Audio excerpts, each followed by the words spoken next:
Well, Razorback fans, you know what time it is as Arkansas faces a top 10 team in Texas A&M. We got to ask the question, what if Arkansas beats the Aggies? We'll talk about in today's Locked On Razorbacks podcast.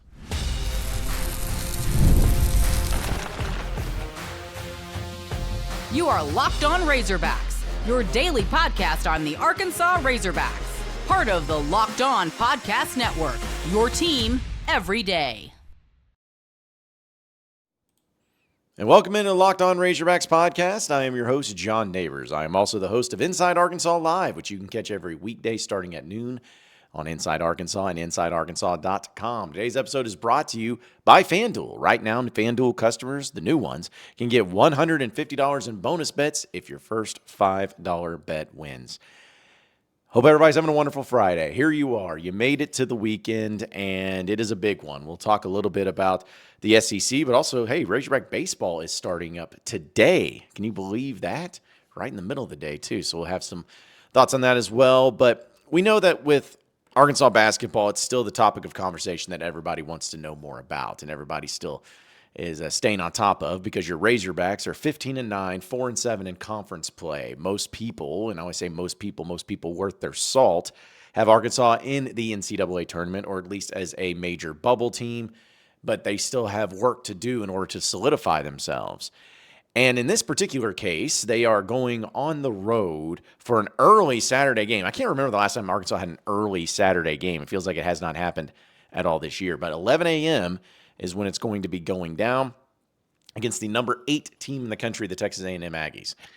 And I will admit, I try to watch as much college basketball as I can, even if it's not Arkansas. A lot of times, even if I'm at home, I have it on the TV, my other TV, just kind of watching it into the background.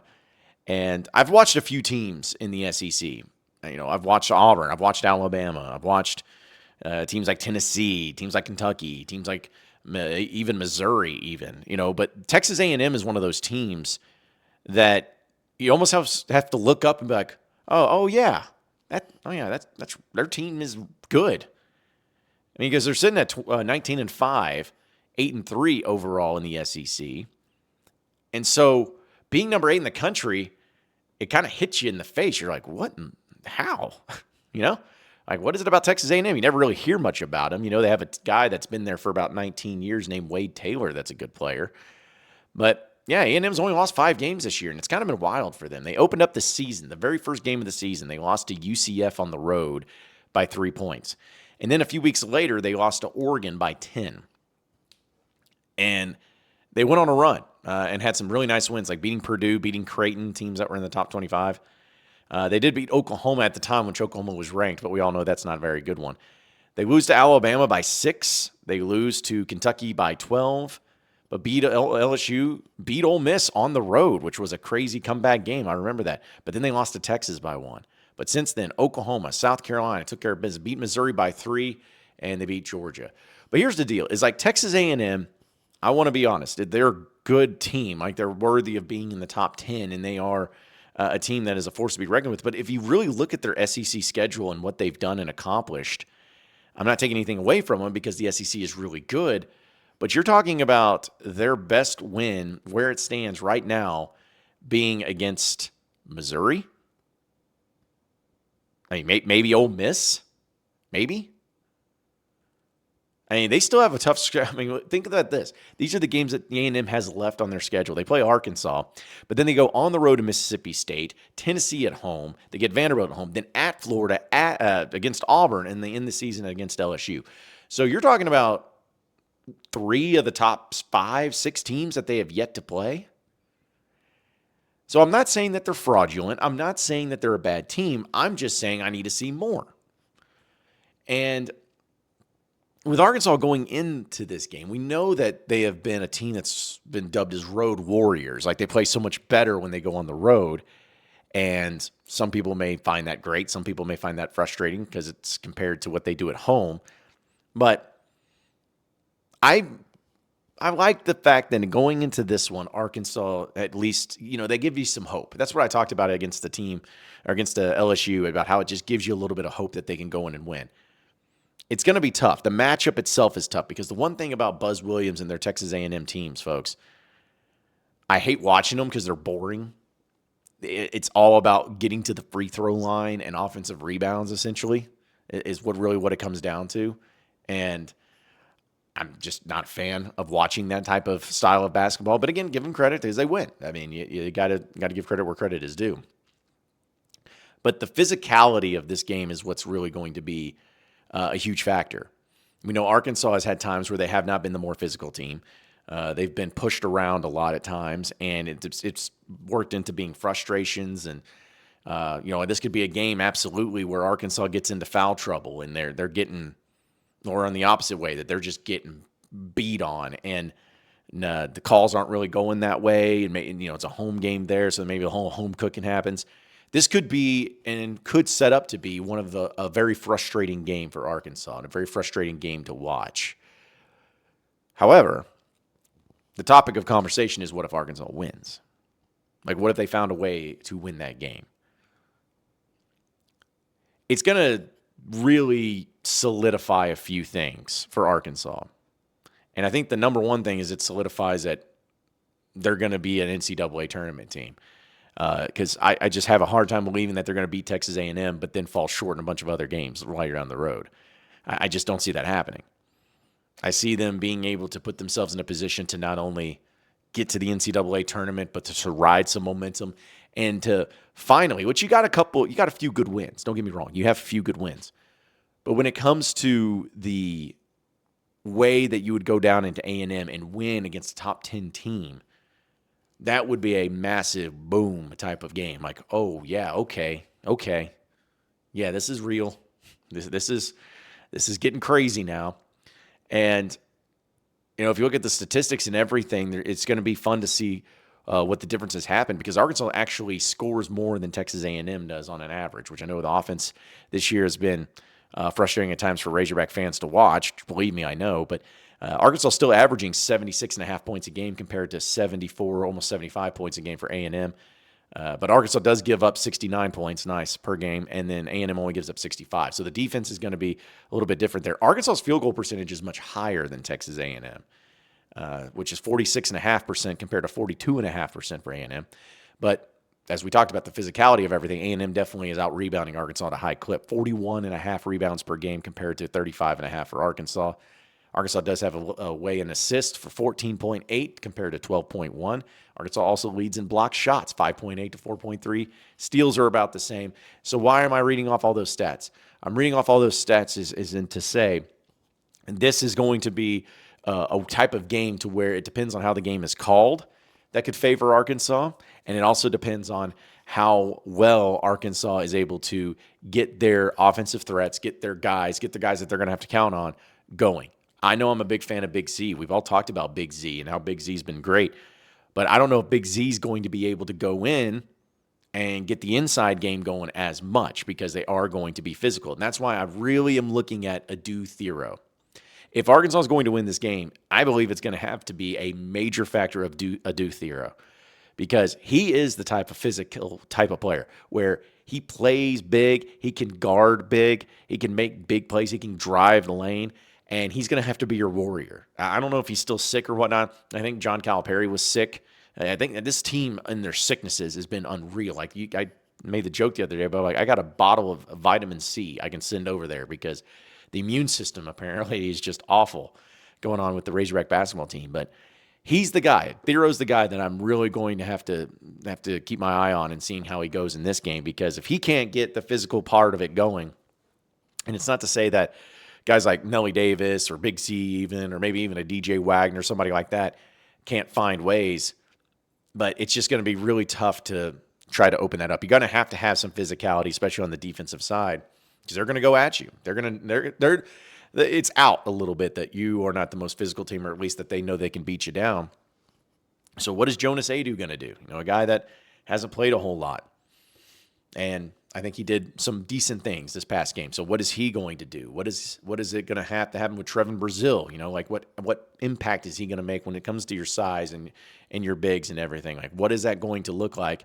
That's going to be the ultimate key and the ultimate factor in all of this. So, but again, continuing on with the what if Arkansas wins, if they win, it just sets them up into a position to where I'm not going to say they're going to go on the road and beat Auburn, but it's going to have the attention of others of saying like, oof, man, Auburn and Arkansas. Like, Arkansas could maybe do some things against them. Maybe could give them a game, give them a run for it. And then it also sets the expectation and the precedent, and whether it's right or wrong, that I believe Arkansas is going to go out there and win at least the rest of their home games. I mean, that sets that type of expectation, because if you can go on the road and beat a Texas A&M team, why in the world would you not be able to be at home against a Missouri team, which, hey, Missouri's good, but why wouldn't you be able to beat them? Why wouldn't you be able to beat Texas at home? Why wouldn't you be able to beat Mississippi State at home? I mean, those are very much winnable games. And if you beat Texas A&M on the road, what's to stop you from that? And also, what's to stop you from beating South Carolina on the road, which is the worst team in the SEC? Who's to stop you from beating Vanderbilt on the road, which I know Vanderbilt is a much improved team from what they were a year ago. But that's the type of confidence that a game like this and a win like this would instill into me. It would instill that, hey, you don't know what is going to happen and transpire the rest of the way, but you're going to feel good about going into it. You're going to feel good about getting those wins. You're going to feel good, even if you lose to Auburn, which I don't think there's any shame in going down there and losing to Auburn. But it's going to put you in that confidence mode. And as a fan, it's going to give you that confidence mode. And you're going to be in a great spot for the NCAA tournament, because what they always say, it's always about how you finish. And if you beat a team like Texas A&M, even if you let one slip against a Missouri or Vanderbilt on the road or something like that, it's still going to be fine, and you're still going to get that benefit of the doubt, because you're going to feel like you're still in the NCAA tournament. So this is huge. This isn't a must-win. I'm not expecting Arkansas to win. I'm not expecting Arkansas to just go in there. I could see it. It could happen. I wouldn't be like shocked if it did. But this is the type of game where it's a good team, not an unbeatable team. And if you play your A game, you might get out of there with a win. Plus, it's just nice to beat Texas A&M and everything, or at least some things, I think. We'll talk a little Razorback baseball, though. That's starting up today here on the other side of the break, so stay with us here on the Locked On Razorbacks podcast.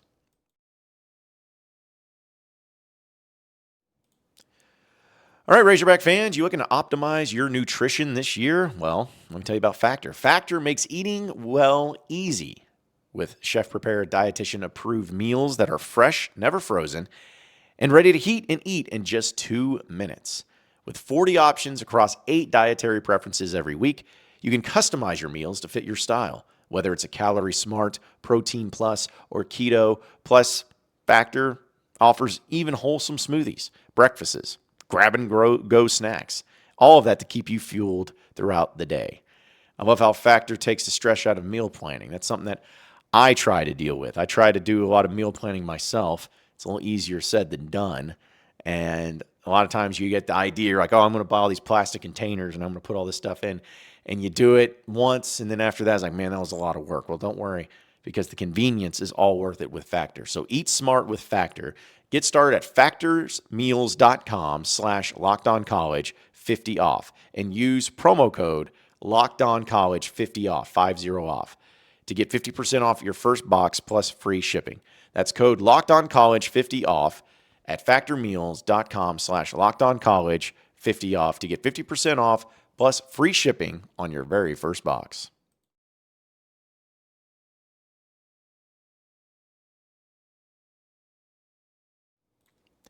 All right, so moving on into the next segment of the Locked On Razorbacks podcast. Razorback baseball, folks, it's starting up today.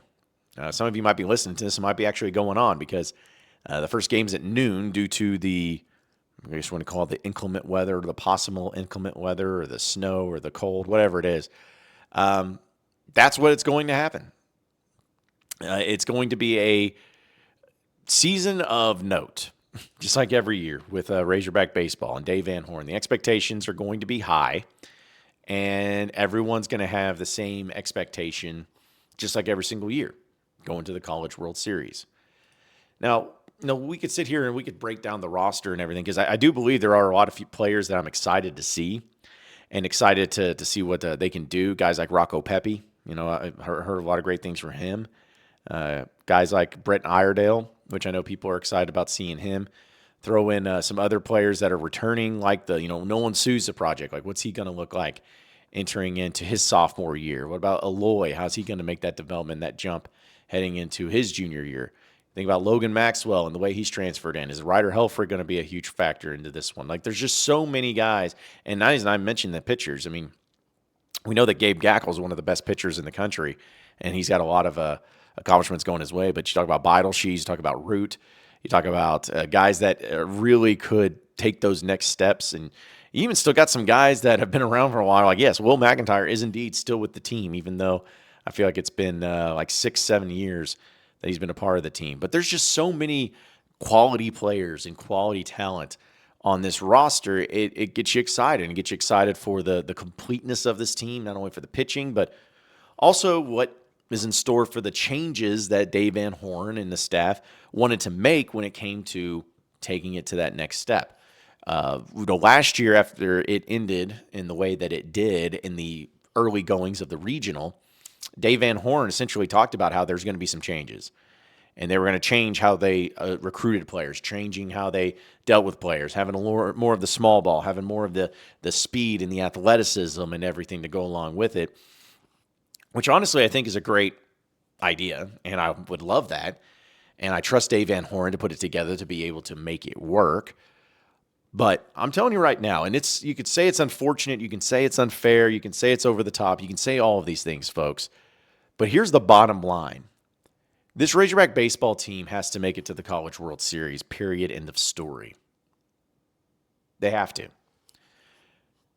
The grace period of what happened over the past 2 years is just something that cannot happen and should not happen.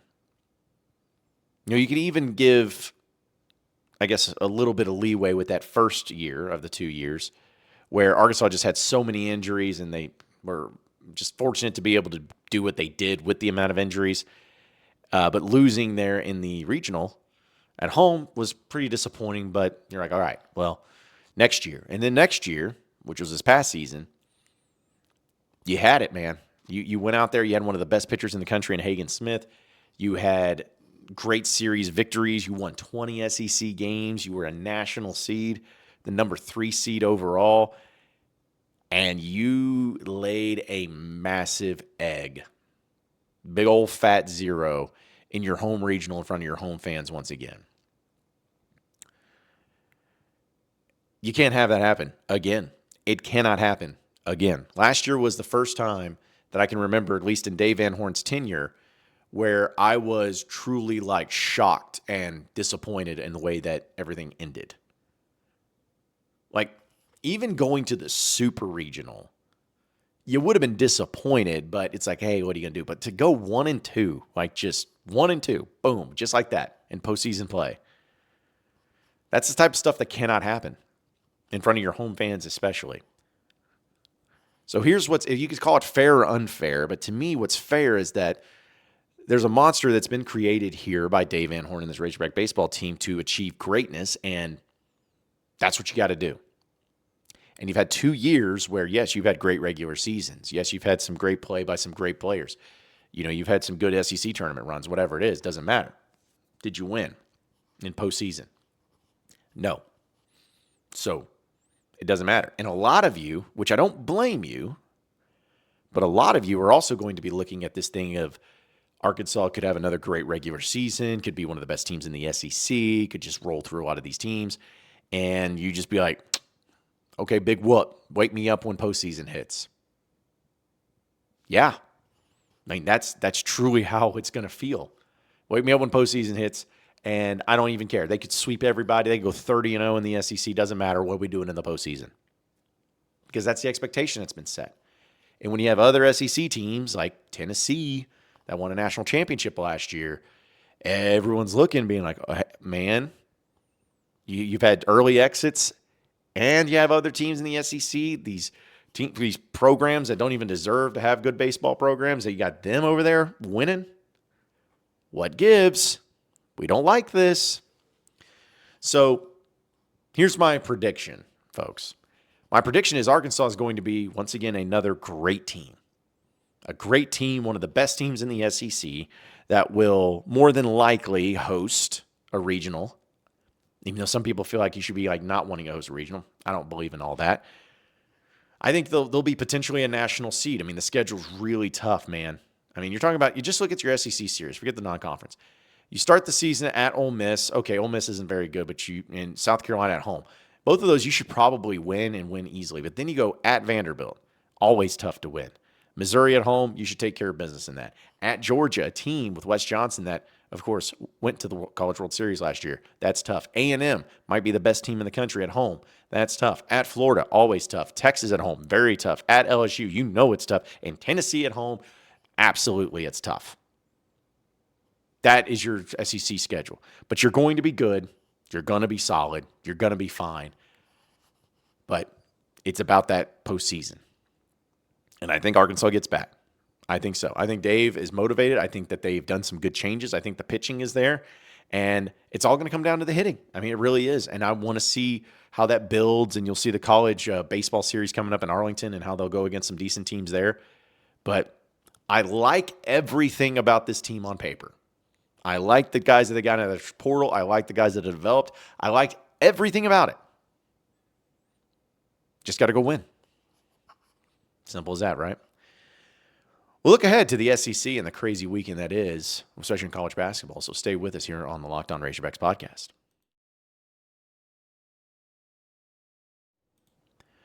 All right, Razorback fans, when the game tips off, the NBA action is just getting started, and there's no better place to get in on it than FanDuel, America's #1 sports book. With FanDuel, you can place live bets throughout the games, so even if you miss the opening tip-off and want to bet on the fourth quarter comeback, you can still stay in the action. And if you're looking for a bigger payout, you can even combine your live bets into the same game parlay. You got to love all the different features that FanDuel has, of course, and you can back the team at the late game rally or picking a player to hit a clutch three. You're never going to miss your chance on that. Plus, the app is really easy to use, so when you win, you get paid instantly. And right now, new FanDuel customers get $150 in bonus bets if your first $5 bet wins. Just visit FanDuel.com to join today. That's FanDuel.com for your shot at $150 in bonus bets. Make every moment more with FanDuel, an official sportsbook partner of the NBA.